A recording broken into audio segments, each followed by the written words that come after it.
Assalamu alaikum wa rahmatullahi wa barakatuh. Brothers, sisters and friends, welcome back to Deen Matters. As you know, we try to cover the most important topics, the topics that really matter. And tonight is no different. But subhanAllah, brothers and sisters, please brace yourself because it's a very, very, very controversial topic. I'm sure some of you are going to be really shocked when you realize what the topic is today.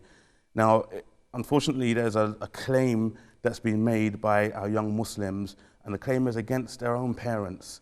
And what they're doing is they're saying that the parents are responsible for these young Muslims going into the hellfire, subhanAllah, into Jahannam. And the claim that they make, brothers and sisters, is they're saying, my parents led me to Zina. Now, as soon as you hear that title, you're probably shocked, you're alarmed. But at the same time, there's some of you that probably you find no surprise in this claim that's being made, this remarkable claim.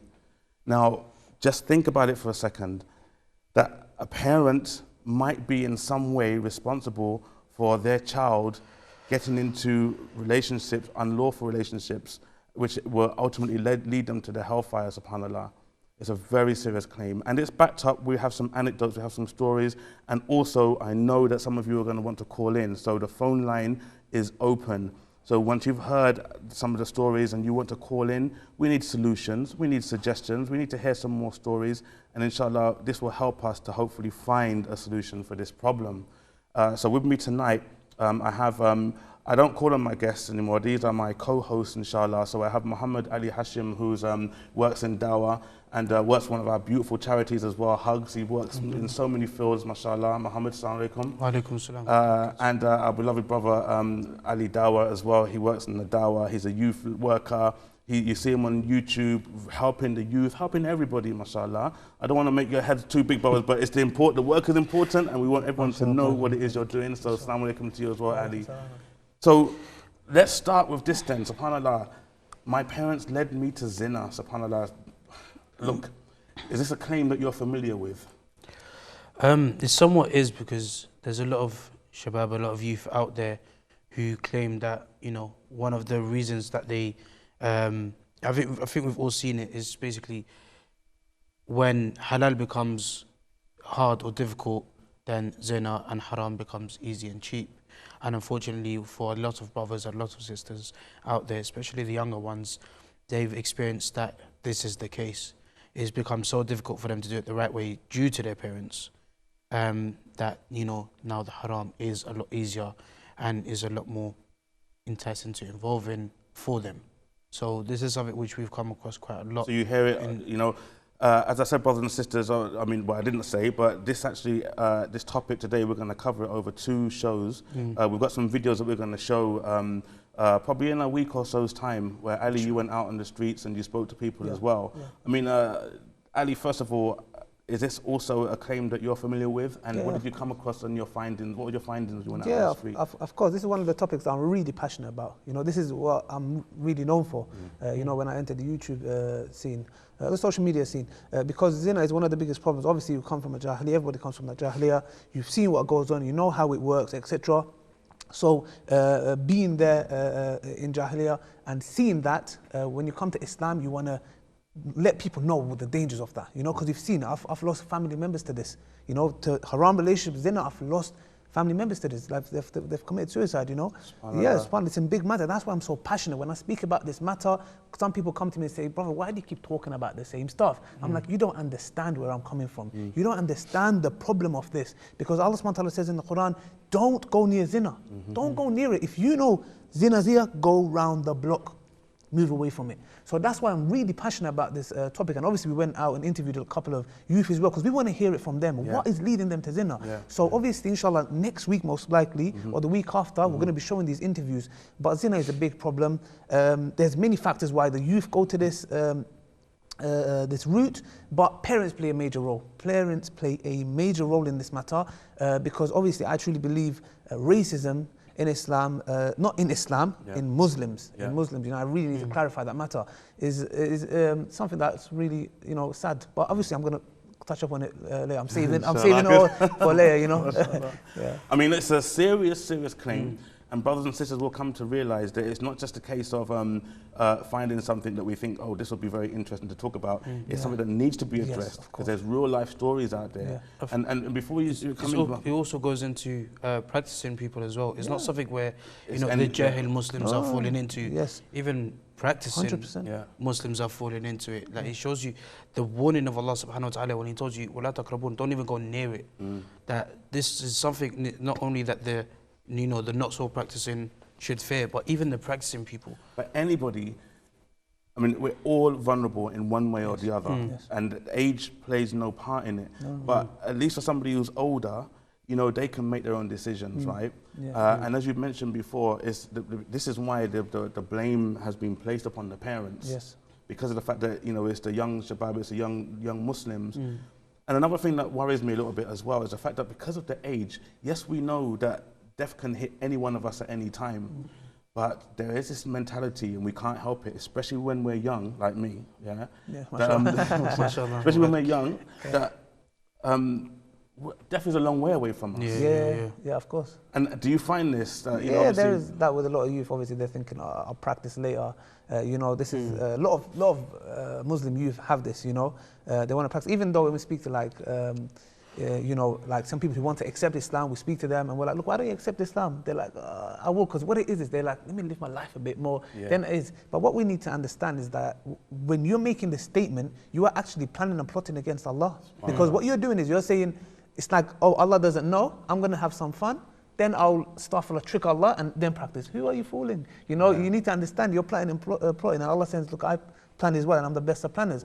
And lives do get taken away in there's no age. There's no age to that. It doesn't matter. I mean, I always thought, I always told people, like one of the biggest wake up calls for death for me was when I was in school, where I was actually talking to my friend on MSN. Back in the day, everyone was on this whole MSN hype, and we was talking on MSN, and we was a little bantering and joking and whatnot, and he just stopped typing. Literally just stopped typing in the middle of our conversation. Got a phone call 6 o'clock in the morning from our mutual friend, saying his mom just called him, saying she's found him dead on the... And he was perfectly fine, joking on MSN, all of a sudden stopped typing. And this is the reality, that regardless to how young you are, there is no such thing as I'm going to start practicing tomorrow, I'm going to make Tawbah tomorrow.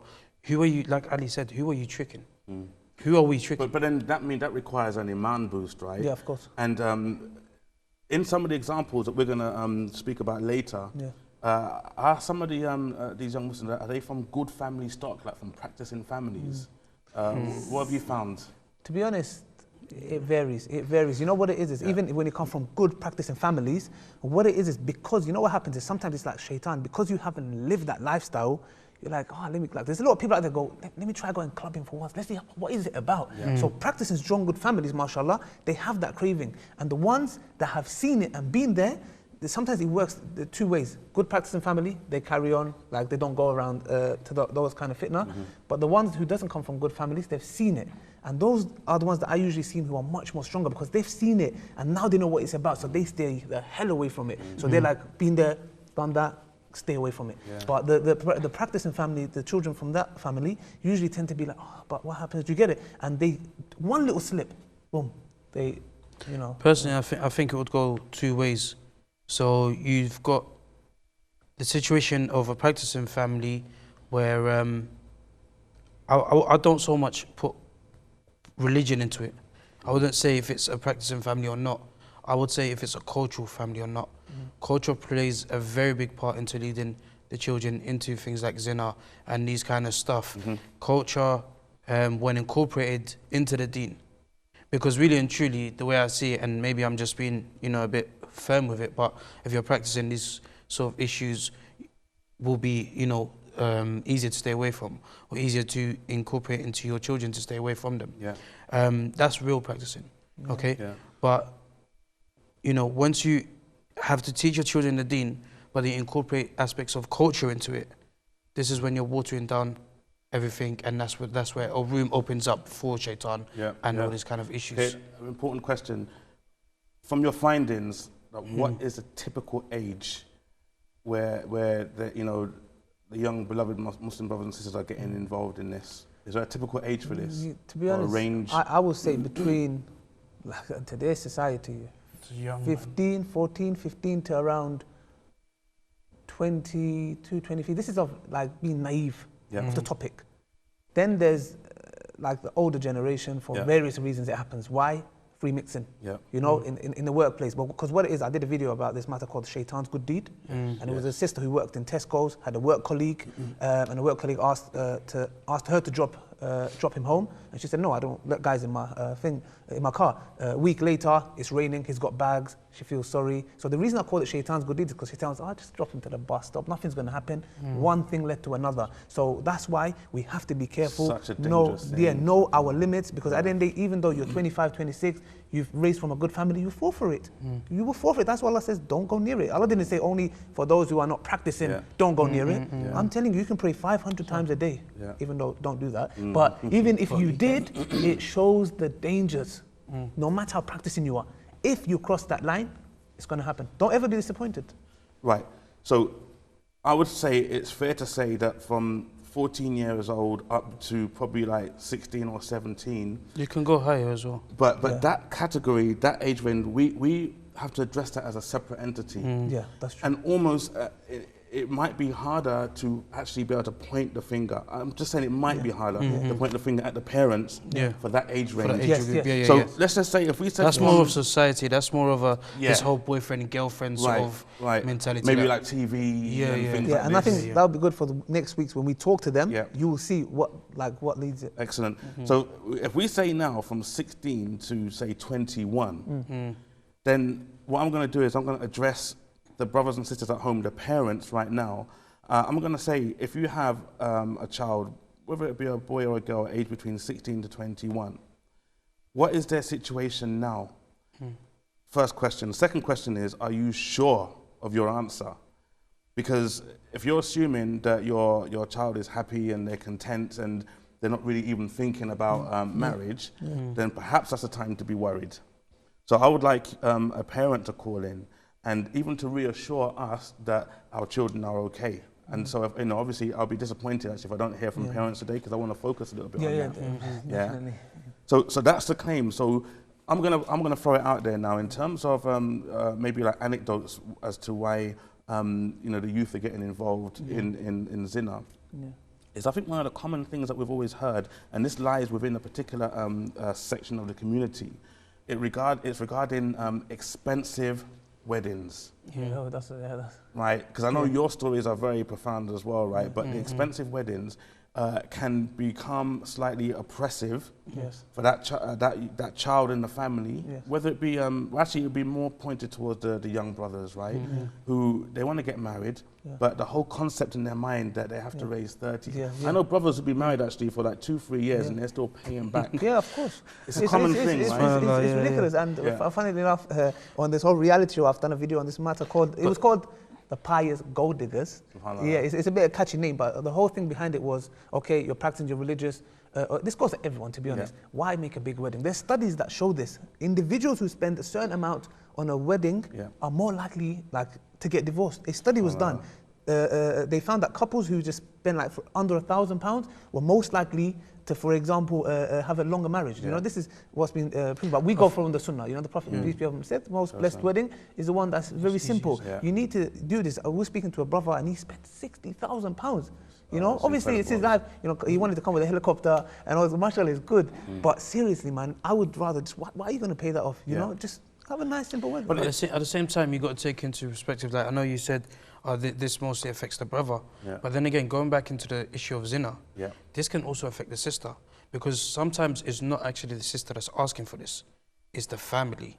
Do you know what I mean? And this is where you would say, this is the issue of the family leading them to this. The family would say, if you have a good brother, a good sister, and they both, you know, are inclined towards each other and they were looking to get married, then the family was to get involved and make things difficult for the brother. The sister doesn't care how much it is.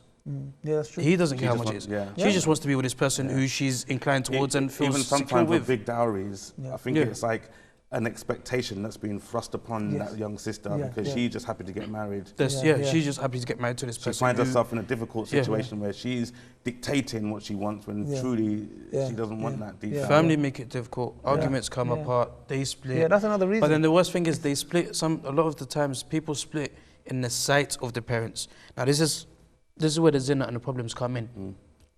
People will split in the sight of the parents. Yeah. But they will still have that contact, you know, behind the scenes from the parents. Yeah. And then this is the problem when, you know, they were to either progress in the individual ways or try to progress together. Which you've got an account. We've got like three, four different situations as well. Inshallah. So again now, I'm just wondering, like, what can we do about this? Because it's something which is in bred now. It's part of a culture, part of a tradition that this money must be spent. So where the young brothers can afford it, then it's fine, right? But it sets a precedent, which is a dangerous precedent for the others who can't afford it, and they feel like, what's left for me? No, of course. So again, because we're addressing the parents, you know, what kind of compromise could we have? To be honest, there's a lot of compromise the parents have to do. You know, I'm not today saying, you know what, parents is your guys' fault. The children isn't. No, I'm not saying that. But I'm saying this is a key role that you guys are playing. You know, you need to put Allah's deen first. This is very important. You're not putting Allah's deen first, you're putting your culture first. This can be classed as shirk. What you're doing is you're saying Allah's deen says simple weddings blessed. Nah, I'll go with my culture because my forefathers have done it. You're not putting Allah's deen first. When you do that, when you put Allah's deen first and make it easy for your child to get married, this is when the ummah will see changes. There is variety of reasons. You have to be a doctor. If not, you can't get married. You're black, you're green, you're yellow, you can't marry my daughter.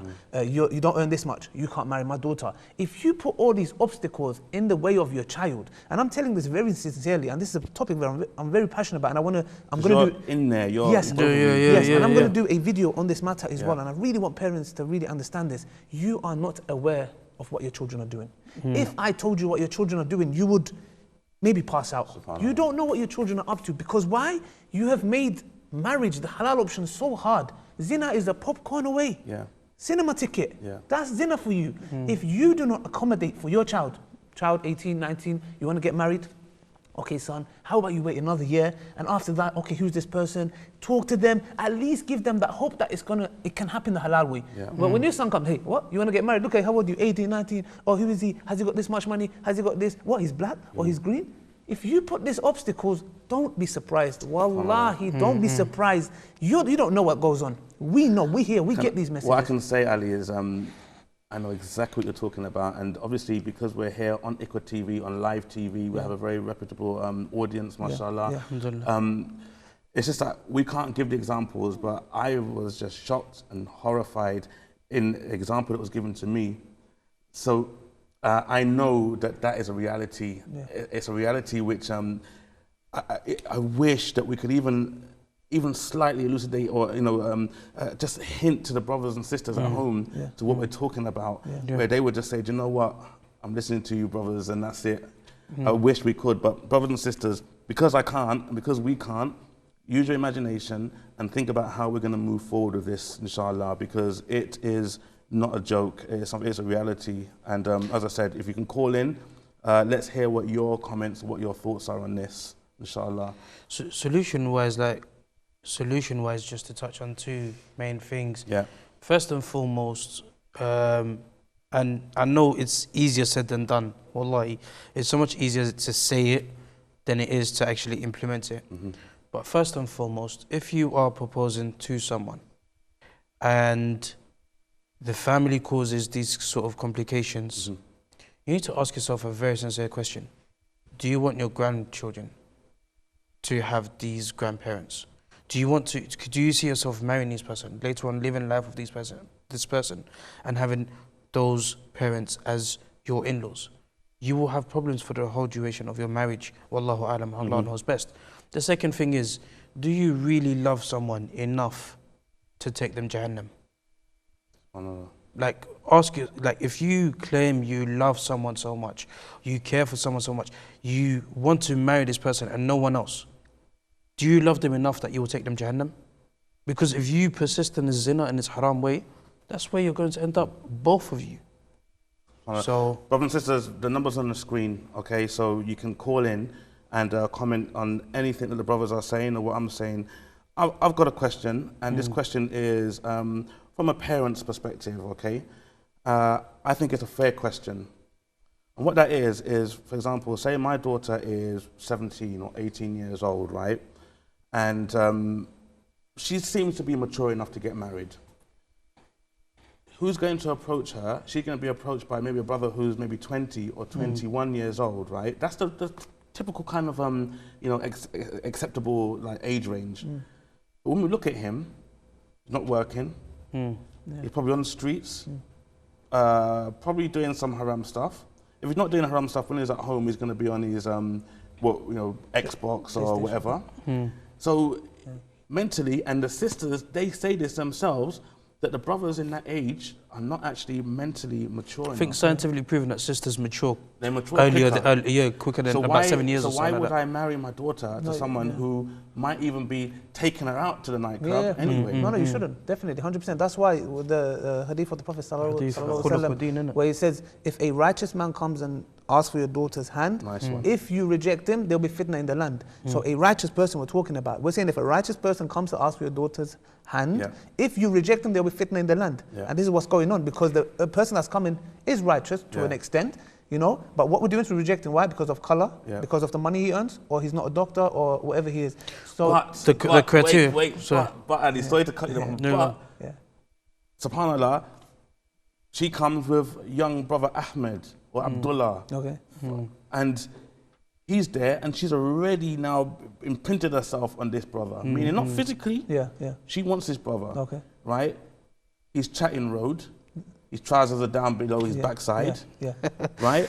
And she's imprinted on him. What the heck do I do now? Okay, well, the thing is, you need to educate your daughter, whoever it is. You have to educate your daughter, you know, and tell them, you know, why. If you marry this person, yes, you seem like it's, you know, he's handsome, mashallah, and he's got that, you know, bad boy flavor to him, you know, he's a gangster, you know, thing, you know. But you need to understand that, look, you know, if you want a bad boy, be ready for the bad that comes with it. It goes with the same with the. But she won't be because, exactly, you're absolutely right, and she will learn the lesson later.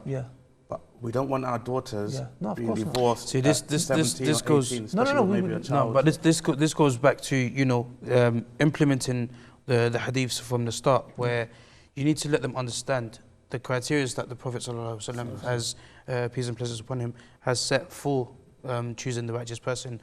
We know when it comes to the brother choosing the sister, there's the 4 options there, and then when it comes for the sister to choose the brother. With the hadith, it clearly states with khuluq Deen, you know, their character and their deen. Do you know what I mean? The mannerism and their deen, or the character and their deen and that. So, and then we also know from Musa alayhi salam, when the lady went to her father, she said that he is strong and whatnot. Like, there's criteria set there for us on who to choose and how to choose. Now, what you need to then install in your children is to tell them, listen, is this person going to end up taking you Jannah? You can live with this person. We've heard stories of sisters who have died on their wedding night, passed away on their wedding night. You have brothers and sisters who are married for just 10 years, 20 years. Let's say they live long enough, 60 years of marriage.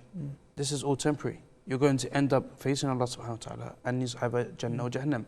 Your partner can either aid you or go against you. Well, the thing is, it's like you said, you know, if you say to her, no, like this person is like that, or is bad, you can see from his behavior. Look at his trousers, for example, you know, his trousers mopping the floor, you know. If you look at it, your child might comprehend a bit and say, okay, you know, it's true, look. But when you go and say to your daughter, when a righteous person comes, and you say no, that's when she starts questioning things. She's like, why though? Okay, the last one, okay, his trousers was on the floor, he was acting like this, but what's wrong with this individual? So, and your child, I think your child will understand to an extent, and they should obey their parents. It's very important, you know. You should obey your parents. Our aim is not here to rebel against your parents. Wallahi, never ever. You know, the biggest rewards that you can get is being obeyed to your parents, even if they tell you to do things that are impermissible. Obviously, if what Allah SWT said, you don't go against that. Yeah. But the main point is that they will understand their parents, because, okay, the guy is acting a bit gangster. Your parent wants the best for you. The parent needs to also come across a little bit more understanding. Yeah, of course. In a fact where if they do tell someone no, explain. Yeah. Do you know what I mean? Yeah. Let them have an understanding of why no. Yeah. Do you know what I mean? Not just saying no. And to be honest with you, and I don't mean it in any harsh way towards the parents, but have a religious-based answer. Yeah. Don't have an answer, because he's not from our village. Yeah. Because he's not from our country. Because he's not From our Pakistani or Bangladeshi or this or that, or from the tribe, or whatever the dispute may be.